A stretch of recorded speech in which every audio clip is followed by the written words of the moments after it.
So today we will talk about biomechanics. Biomechanics को समझने के लिए सबसे पहले हम एक टर्म को जानेंगे, kinesiology. What is kinesiology? Kinesiology is the scientific study of human movement.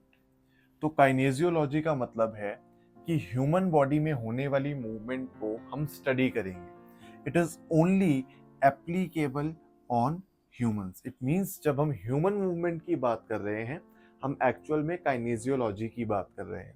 Now kinesiology it is an umbrella term. Umbrella term का मतलब क्या है कि there are different types of kinesiology, there are different aspects of kinesiology, out of which हम 4 इसके concepts के बारे में बात करेंगे।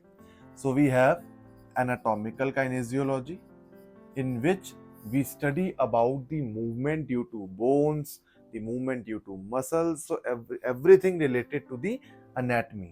Then we have the physiological kinesiology, in which we will talk about the physiology जिसकी वजह से movement हो पा रही है, like there is a neuromuscular physiology, right? Then the third is the psychological kinesiology, in which we talk about the mood disorders, the anxiety. Now, how the psychology is linked with movement. अगर एक patient बहुत fresh है, he is in euphoria, वो बहुत happy है, he is so cooperative, then he will do all the exercises and movements very easily. उस time पर आपको रेंजेस अलग मिलेगी। Next day without any pathology, maybe patient stress में है, एंग्जाइटी में है, या उसको कुछ भी प्रॉब्लम है, आप उसको कह रहे हैं ये वाली मूवमेंट कीजिए, and he is now disagreeing with you कि now I am not in mood to do this movement, right? So it means कि जो साइकोलॉजी है उससे भी बहुत ज़्यादा मेजर इम्पैक्ट पड़ता है आपकी मूवमेंट पे। When you are stressed, you don't want to come out of the bed, you become lazy, you become more sedentary. So ultimately movements are going down, down, down because of the psychological status only. And then the last one we have the mechanical kinesiology, in which we discuss about the forces, the energy systems, the efficiency of the body, कि किस तरीके से आपकी body पे forces act कर रही हैं, how the forces are acting on your body and how these forces are creating the movements. So this is about the kinesiology. Now, what do we mean by the term biomechanics? तो biomechanics क्या है? Biomechanics and kinesiology both are same.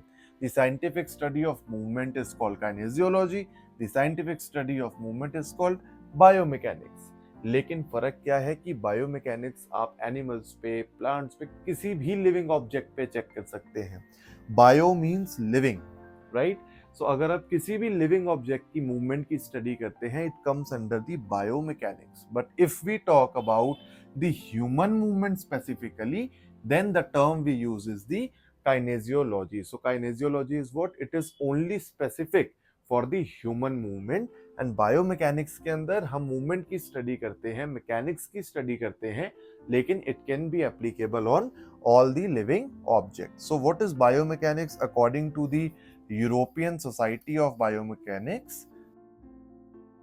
वो study जिसमें आप forces की study करते हैं. तो द स्टडी ऑफ फोर्सेस जो बॉडी पर लग रही है या बॉडी के अंदर जनरेट हो रही है, और ये फोर्सेस आपकी बॉडी के टिश्यूज पर या आपकी बॉडी के अंदर जो फ्लूइड्स हैं उन पर क्या इफेक्ट डाल रही है, इस चीज की स्टडी करना फॉर डायग्नोसिस, कि आप किसी बीमारी का पता लगा सके, या आप अपने ट्रीटमेंट में इस स्टडी को इनकॉर्पोरेट करते हैं, और you are using that study for the research purpose. This is called biomechanics according to the European Society of Biomechanics.